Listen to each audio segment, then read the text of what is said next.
Hey, you guys, today I'm going to talk about what I refuse to spend money on during this holiday season. So if you're like me, you probably have had some years where you've really overspent. The common struggle is real, you guys. Yes. And it's so easy to overspend on the holidays because number one, you're busy, you're running and gunning. Number two, you're having fun. And that is usually why people overspend. It's because they're like, hey, I'm going to parties and I'm buying gifts and we're doing all this fun stuff and it's so great. And you just end up overspending because of all the joy and all the fun. And typically during the holidays, the weather, it's magical. There's festive decorations everywhere. You're participating in family traditions. And it's just, so great. It's like nostalgia all the way around and it's beautiful. But unlike nostalgia, one thing nobody wants to remember after Christmas is the debt that they use to pull all this off. And you do not want to receive a massive credit card bill in the mail come January. So I want to share a few things with you guys that I will not be spending money on this holiday season. The first thing I won't spend money on this holiday is promo subscriptions. So, all these subscriptions, whether it's boxes or other things, it's like cosmetic subscriptions or clothing or food delivery services or like all this stuff. There's all these subscriptions out there. And when it comes to essentials like that, just buy what you need when you need it. And a common problem I hear people talk about a lot, especially after the hustle and bustle of the holidays, is that they just have too much stuff. And businesses are really good at what they do, you guys. They have marketers that know exactly how to make you spend money. So don't be tempted by your favorite influencer or catchy holiday coupon code this year because all the subscription stuff will be coming out with deals and all this stuff. But listen, it's just more access, stuff you probably don't need. So just keep it simple and say no. Now, the second thing I will not be spending money on this year is new outfits for special events. So, man, this one will get me because it's the season now to repurpose what we have, okay? This is my goal is not to go out and buy a new outfit for all the stuff because whether it's like a work, a party that we have, or we're gonna get Christmas card pictures done, or we have, a neighborhood Christmas party, or we have a friend's party, or like all the things are everywhere. And it's so easy to be like, oh my gosh, I want a fun new dress, or I want this or that. And again, it's fun to do sometimes, but for me personally, this year, I'm challenging myself to just look in my closets, see what I have, revisit some of the pieces that are already in there, and keep moving. Because as y'all know, if you watch the show at all, clothes, those are kind of my weakness. And it's so easy to justify. It's like, oh, it's just a $20 sweater from Target or like whatever it is. It's not that expensive. It's okay. But it's more about the practice and the challenge of being like, I don't need it. I don't need it. So we're going to repurpose outfits and not buy a new outfit for every holiday thing. The third thing I'm not going to spend money on this year is new Christmas decor. So Home Goods and Target, oh my gosh, they're always calling my name of like all the stuff. But what we did about 3 years ago is Winston and I, and we did spend a good amount of money just to say, okay, we're gonna get all of our Christmas decorating pieces, whether it's trees or ornaments or garland for our house, and we're gonna just buy it and we're gonna repurpose every single year. And can I tell you, it's been a game changer because when we did that, we saved up money because we really didn't buy a ton of Christmas stuff throughout the years. My mom handed me down a ton of her old stuff that we just ended up using.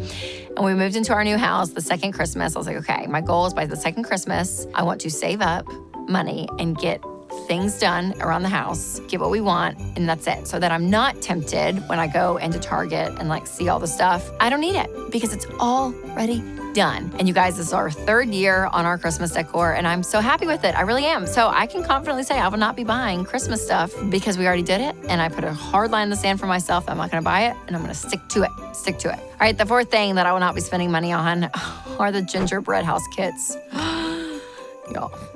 For some of you, this is like the most magical, wonderful thing. And their kids just sit there and they're like, oh, this is great. We're going to do this and this and this. And we're going to put this and we're going to do that. And look how great it all is. And it's so peaceful and magical. And there's hot chocolate and Christmas music.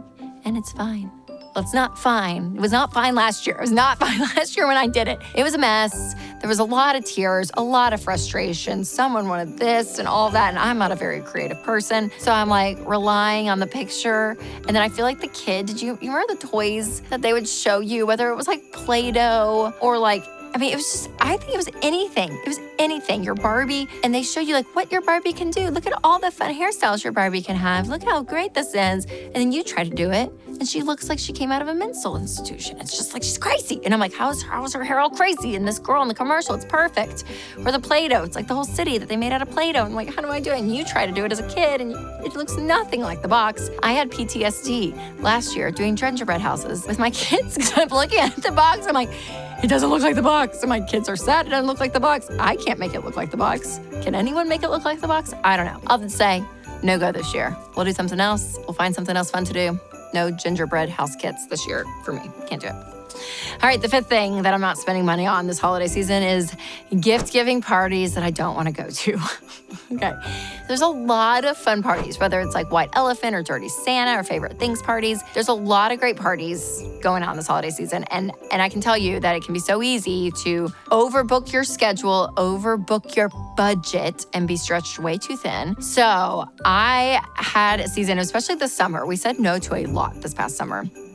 And it felt great. It felt great. We minimized our time and we had margin, and it was so nice. And so going into this holiday season, that's what I told Winston. I was like, let's just make it a lazy Christmas. Like, I don't want to feel like we have to go to everything. Now, we're going to probably go to some stuff, right? I'm social and I enjoy some of the parties. But the things that we're like, neither of us really want to go to, why do we force ourselves to go to stuff we don't really want to go to? So we're going to say no. And already, it feels like a burden is lifted. So this is just permission to you guys that your friends, your family, they will all still love you, I promise. But if you have to say no to some things just to give yourself some margin, whether it's for your budget or your schedule or both, it's so nice. It is so nice. And maybe you kind of actually are to a point where you're like, I have to, like we don't have the money to do it. So then talk to your friends and family about it and be like, hey guys, listen, I mean, we just don't have the time or the margin or the money to do all this, so we're not gonna do it, right? Or you can just say no, like whatever it is, but give yourself the permission to have some peace. Okay, let's talk about now a couple of things that I am willing to spend money on this holiday season. First up, generosity. Makes me sound like so great. No, but really, it is the season of giving, and this is where I want to focus a lot of my stuff. And so for me, things like the teachers in my kids' lives, oh my gosh, love them. They are like the best. Or friends or whoever it is that I'm going to be spending money on. I really am excited about it because I love being able to give gifts. I'm not the most creative gift giver, but this is the season of generosity. And so the people in my life that I really appreciate, I'm excited for that. Excited to buy some gifts. So you want to make sure to make some room in your budget for generosity. And again, it could be through gifts or things like an angel tree or something else. It could all look different. But I would say find that margin if you can. But if you don't have a ton of money to do a lot of extra generous stuff, you can always do things like donate your time. You can make stuff. I've had friends do this all the time and I love it. I'm like, oh my gosh, homemade sourdough bread or treats or whatever it is. Like find things that you can do to help be generous, even if it's not money.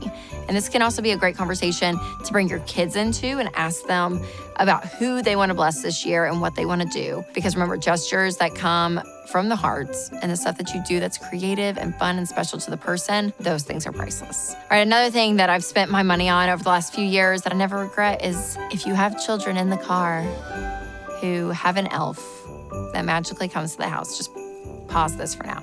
Okay, we're gonna press play. Is an elf on the shelf supply kits. Okay, so pastor at our church, his daughters do this thing, and I hope they do it this year. They create a box with 25 little bags for your elf to do little activities. And you guys, it's the most creative, cutest thing ever. And to every parent out there, it's like, thank you. And the other great thing is, the best part is when you buy one, they give another box to a foster family. It's just an incredible thing that they do. And it's just so cute, this little box. And yeah, you pay for it because it's like, yeah, it's a lot of work that they put into it. But oh my gosh, it is like creative and cute and wonderful. And it makes my life so much easier. I mean, Elf on the Shelf is one of these things that my kids love. Sprinkles is our elf who comes every year. I know some of y'all don't do the Santa elf thing, and that's fine. Tell your kids I'm sorry. No, I'm just kidding. But it is so magical and so wonderful, and it's fun, but it takes some energy and some intentionality. And when someone else helps you with it, we love that.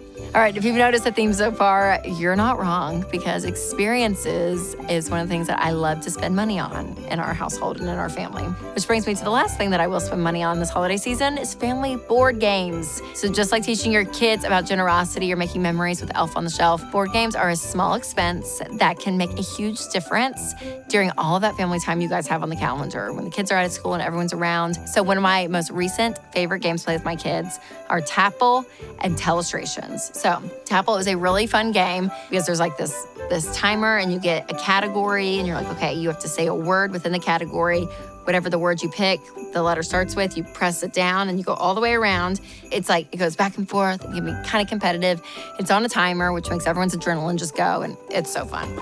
And the other one is Telestrations, and my girls love this. They love to draw, so anything they can do to have a game that's like the old school game of telephone, they have so much fun. So I love this one because it is your kids who can read, you're able to play it with them. And you guys, it is hysterical. It's so fun. It's so great. We love these games, and not to mention that they are $20 or less, and the fun lasts for decades and allows everyone to feel included. So you can play with your 80-year-old grandma or your 8-year-old. And not to mention that these games are not awkward or controversial, and no one is offended by your hilarious Telestrations drawing. I mean, Amelia and Caroline, again, they love the drawing. It's their favorite. This is what we were playing this weekend, and they love it. So make sure to go buy Telestrations or Tapple today at your local Walmart, and I promise you will have the best time and walk away with memories that will last a lifetime.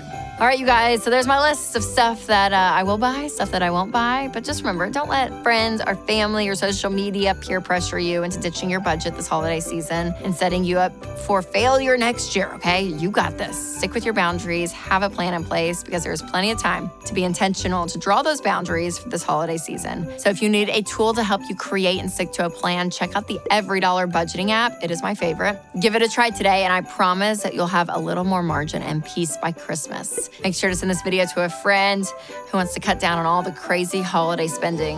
And remember to take control of your money and create a life you love.